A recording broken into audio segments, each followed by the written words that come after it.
እኛ ነበር እሱ ዘመን ዋጅቶ ተወልጃለሁ አብሬ አድጌያለሁ አብሬ ቆይቻለሁ የሚለው ጠላት የበዛው አንዱ አቤቱ እጅህን ላክ ባለማለታችን ነው። እግዚአብሔር ሰማይ እጁን መተት እሱ ላይ ሰራም ቢሰራም ይፈታለታል ቢታደስበትም ይርቅለታል።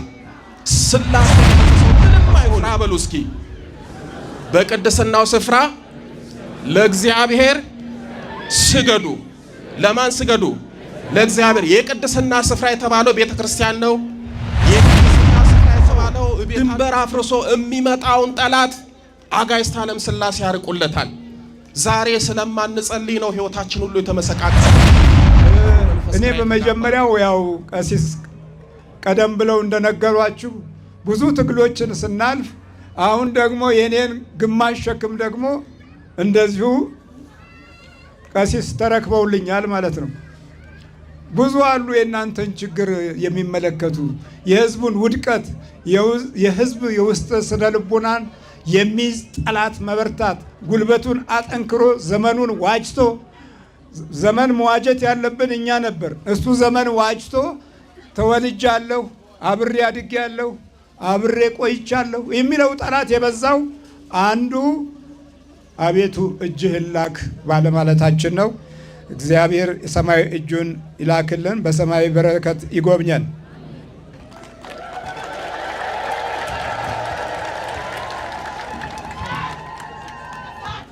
በእውነት ላስተማሩን ለክቡር አባታችን መልአከ መንክራት መምህር ግርማ ወንድሙ ቃለ ሕይወትን ያሰማልን፣ ተስፋ መንግሥተ ሰማያትን ያዋርስልን። እግዚአብሔር አምላክ በእድሜ በጤና ይጠብቅልን። እግዚአብሔርን እልል ብላችሁ አመስግኑ።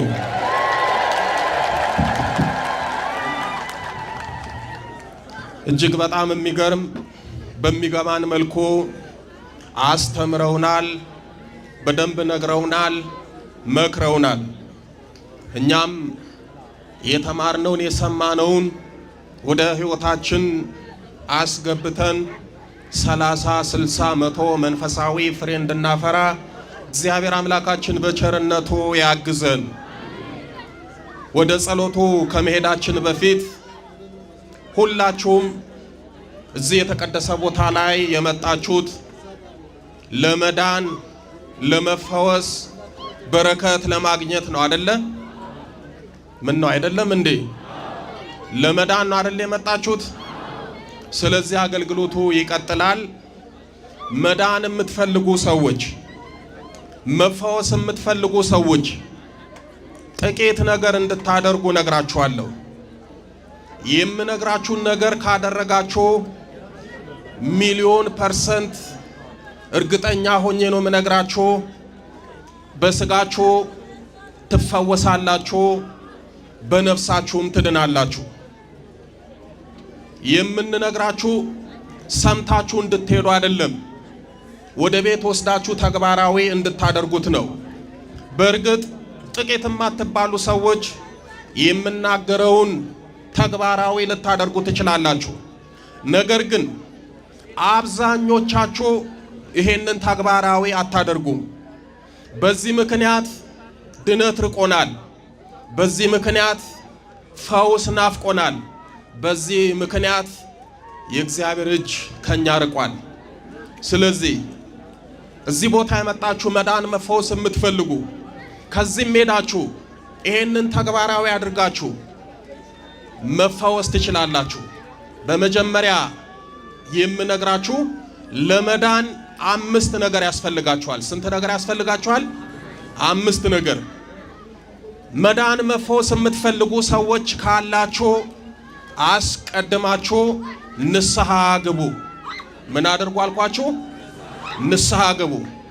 አንድ ሰው ንስሐ ከገባ በነፍሱ ይድናል፣ በነፍሱ ይፈወሳል፣ ከእግዚአብሔር ጋር ይታረቃል። ንስሐ የገባ ሰው አስቀድሞ የሚድነው በነፍሱ ነው።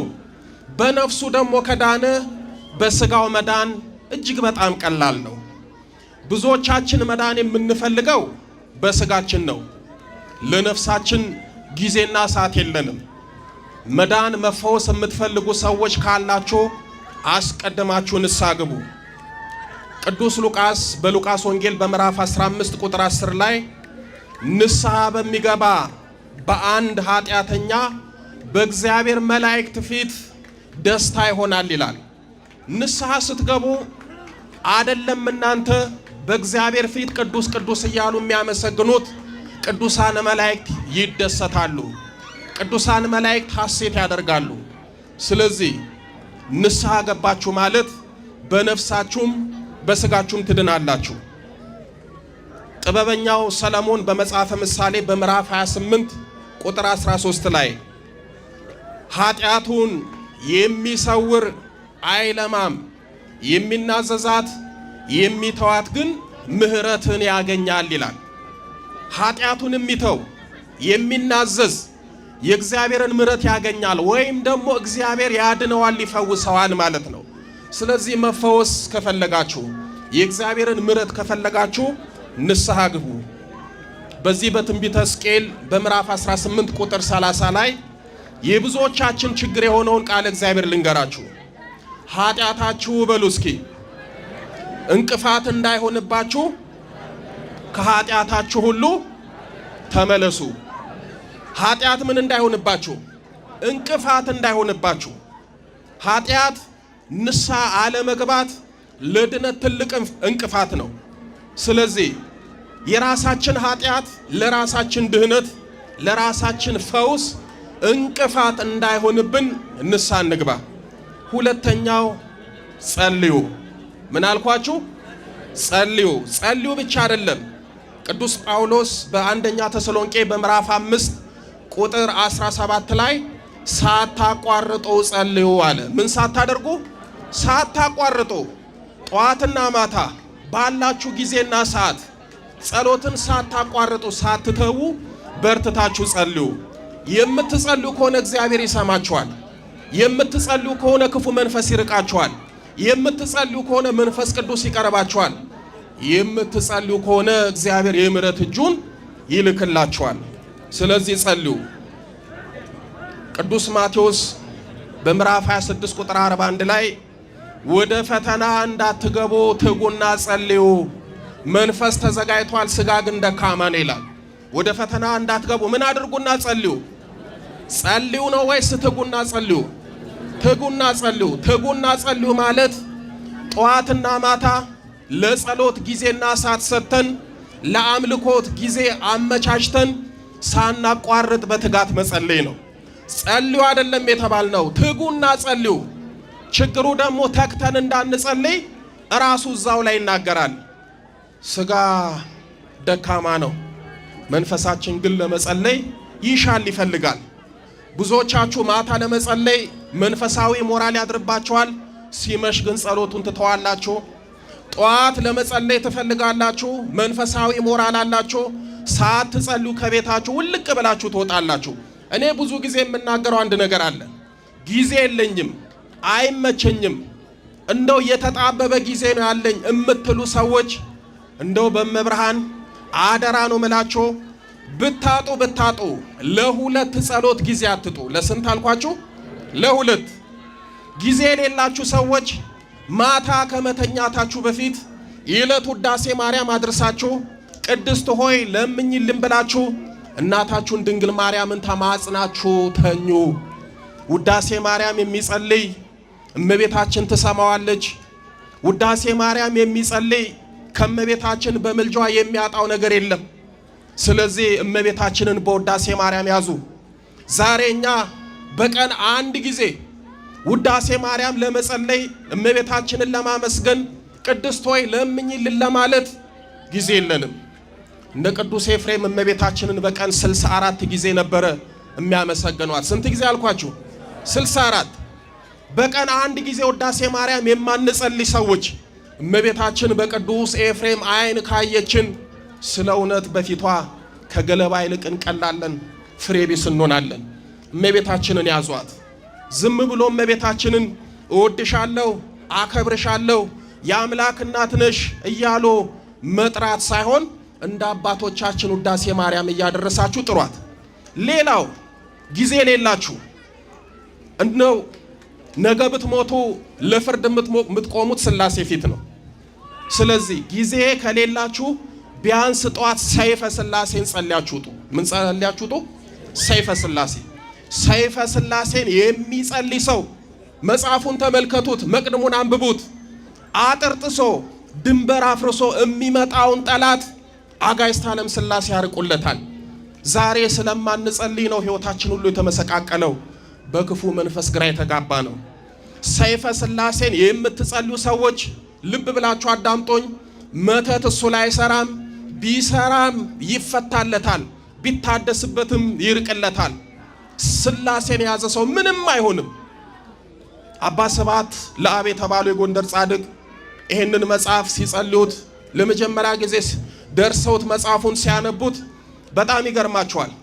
ሰይፈ ሥላሴን ሲጸልዩ አጋንንት አይኑ ሲፈርጥ ወገቡ ሲቆመጥ አይተው ይሄማ ምን ጸሎት ነው? የሥላሴ ሰይፍ ነው እንጂ አሉት። በዛው ሰይፈ ሥላሴ ተባለ።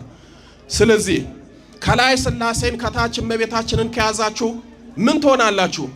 ምንም። ግን የተቸገርነው ይህንን ሳናደርግ ቀርተን ነው። ለሥላሴ ጊዜ አጣን፣ ለድንግል ማርያም ጊዜ አጣን፣ ለጸሎት ጊዜ አጣን። ችግራችን፣ ፈተናችን፣ መከራችን በዛብን። ስለዚህ ጊዜ የሌላችሁ ሰዎች ይህንን አድርጉ። የበረታችሁ አርጋኖንን ብዙ ጊዜ አባታችን መልአከ መንክራት አስተምረዋል።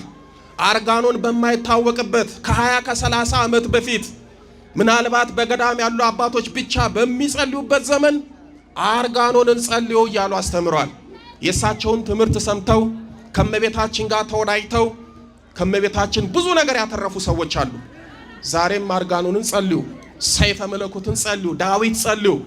የበረታችሁ ሰዎች ቅዱሳን መላእክት፣ ጻድቃን፣ ሰማዕታትንም ተማጸኗቸው። ለምሳሌ ዛሬ ሊቀ መላኩ ቅዱስ ሩፋኤል ነው አይደለ?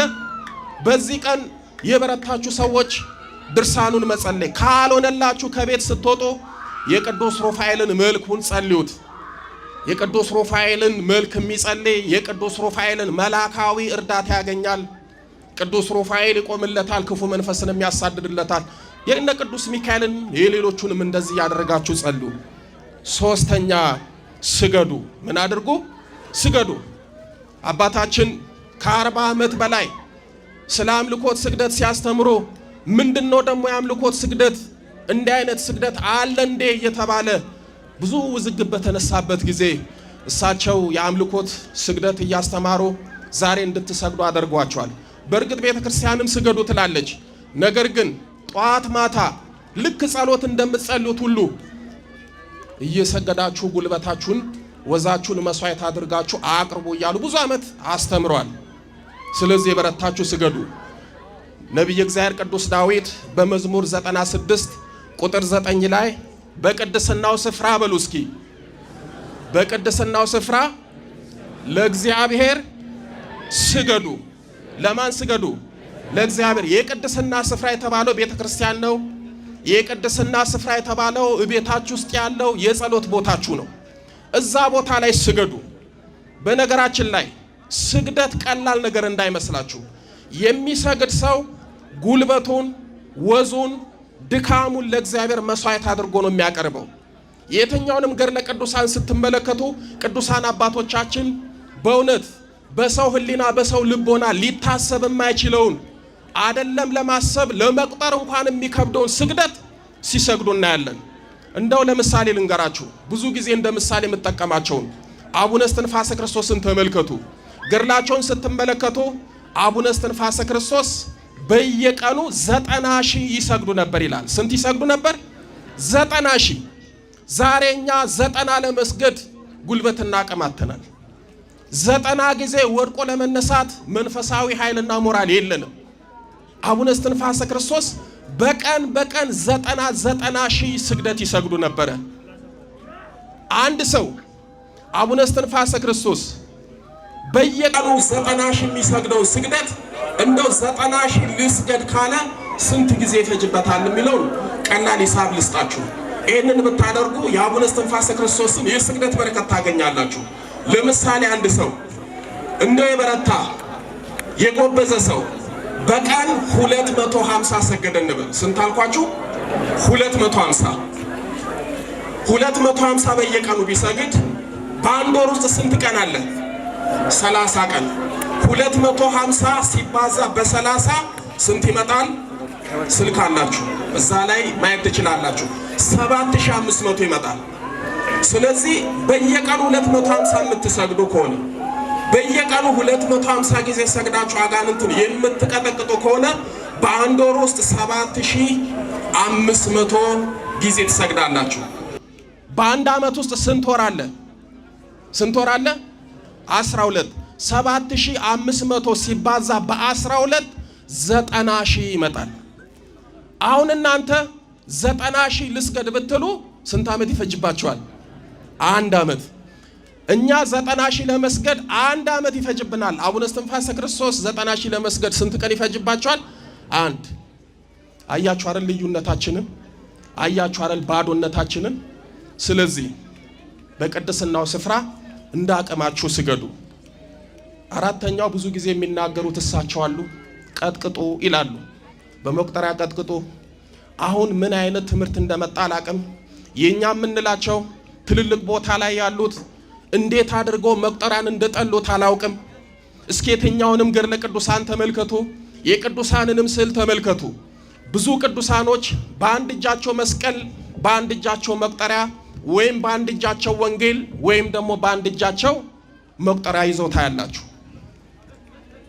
በዛ አንድም እግዚኦታውን እያደረሱ እግዚአብሔርን ያመሰግኑበታል፣ አንድም ደግሞ ሰውነታቸውን ቸብ ቸብ እያደረጉ የክርስቶስን ሕማም ስቃይ እያሰቡ ክፉ መንፈስን ይቀጠቅጡበታል። እኔ ብዙ ጊዜ እላችኋለሁ እንደሚሉትን አትስሙ። መቁጠሪያ አያስፈልግም፣ አትቀጥቅጡ። እሺ አትቀጥቅጡ፣ ተውት። ግን እንዶ ቢያንስ በመቁጠሪያ የክርስቶስን ሕማም ስቃይ እያሰባችሁ ራሳችሁን ብትገርፉ የክርስቶስን የሕማሙን በረከት ታገኛላችሁ። አታገኙ? ታገኛላችሁ። ታው ሌላ ይቅር፣ የክርስቶስን እንኳን ሕማም እያሰባችሁ እስኪ ራሳችሁን ግረፉ። ከዛ በኋላ የመንፈሱ ጉዳይ ራሱ መድኃኔዓለም ያውቃል። ብዙ ቅዱሳን የክርስቶስን ሕማም ስቃይ እያሰቡ ራሳቸውን በአቆጣሮ ይገርፉ ነበር ይላል አቡነ መባጽዮን፣ አቡነ ተክለ ሐዋርያት የሚባሉ እነዚህ ሁለቱ ቅዱሳን አባቶቻችን ስለ ክርስቶስ ሕማምና ስቃይ ብለው ራሳቸውን በመቁጠሪያ አይደለም አንጥረኛ ቤት ሄደው የብረት ሰንሰለት አሰርተው ራሳቸውን ይገርፉ ነበር ይላል ገድሉ። ቅዱሳን አባቶቻችን በብረት ሰንሰለት ራሳቸውን ይገርፋሉ። የአሁኖቹ የኛ ደግሞ መቁጠሪያ አያስፈልግም አትቀጥቅጡ ይላሉ። ይሄ ትምህርት እንግዳ ትምህርት እኮ አይደለም። ራሳችሁን ቀጥቅጡ። ቅዱስ ጳውሎስ በሁለተኛ ቆሮንቶስ በምዕራፍ 12 ቁጥር 7 ላይ በመገለጥ ታላቅነት እንዳልታበይ የሥጋ ሞጋይ እርሱም የሚጎስመኝ የሰይጣን መልእክተኛ ተሰጠኛል። ምን የሚያደርገኛል? የሚጎስመኝ። ታዲያ የሚጎስማችሁን እናንተ በመቁጠሪያ ትጎስሙ?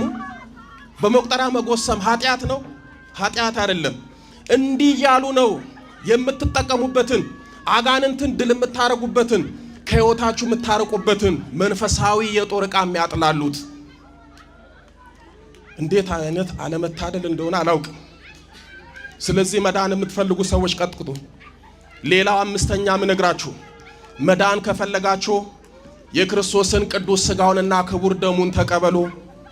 ብዙ ጊዜ የሚናገሩት የሚያስተምሩት ይሄንን እያደረጋችሁ በነፍሳችሁ ዳኑ፣ ከዛ በሥጋም ትድናላችሁ። መንፈሱ ይጋለጣል። እናንተ እዛ ጨርሳችሁ ትመጣላችሁ። እዚህ ሲመጣ አገልግሎቱ ስራው ለሳቸውም ለኛም ይቀለናል። ቅዱስ ሥጋውን ክቡር ደሙን ተቀበሉ። ቤተ ክርስቲያንም አሰሮ ዝክርም ዘክሮ ድሆችንም ምርዶ የትኛውንም የጽድቅ ሥራ ስሩ። የዚህ ሁሉ የመንፈሳዊ በረከት ማሰሪያው ቅዱስ ሥጋውና ክቡር ደሙ ነው። ቅዱስ ዮሐንስ በዮሐንስ ወንጌል በምዕራፍ 6 ቁጥር 54 እስከ 56 ላይ ሥጋዬን የበላ ደሜን የጠጣ የዘላለም ሕይወት አለው ብሎ ጌታችን መድኃኒታችን ኢየሱስ ክርስቶስ ተናግሯል። ቁጥር 56 ላይ ሥጋዬን የበላ ደሜን የጠጣ እኔ በእርሱ እኖራለሁ እርሱ በእኔ ይኖራል ይላል። ሥጋው ደግሞ ስትቀበሉ ክርስቶስ በእናንተ ውስጥ ይኖራል። እናንተ ደግሞ በማን ውስጥ ትኖራላችሁ? በክርስቶስ ውስጥ። ክርስቶስ በእናንተ ውስጥ ካደረ፣ ጸጋ መለኮት እናንተ ውስጥ ካደረ ክፉ መንፈስን ያረቃል፣ ነፍሳችሁ ትድናለች፣ ዘላለማዊ ሕይወትን ትወርሳላችሁ። መዳን የምትፈልጉ ሰዎች ንስሐ ግቡ፣ ጸልዩ፣ ስገዱ፣ ቀጥቅጦ ቅዱስ ቁርባን ተቀበሉ። ይሄንን ካደረጋችሁ በነፍሳችሁም በስጋችሁም ትድናላችሁ፣ ትፈወሳላችሁ። እግዚአብሔር አምላካችን ፈውሱን፣ ድነቱን፣ ምሕረቱን ይላክልን። ሁላችሁም ድናችሁ ተፈውሳችሁ እግዚአብሔርን አመስግናችሁ አምላከ ቅዱስ ዮሐንስን አመስግናችሁ እመቤታችንን አመስግናችሁ ለመሄድ ያብቃችሁ። ወስብሐት ለእግዚአብሔር። ወደ ጸሎቱ እንሄዳለን።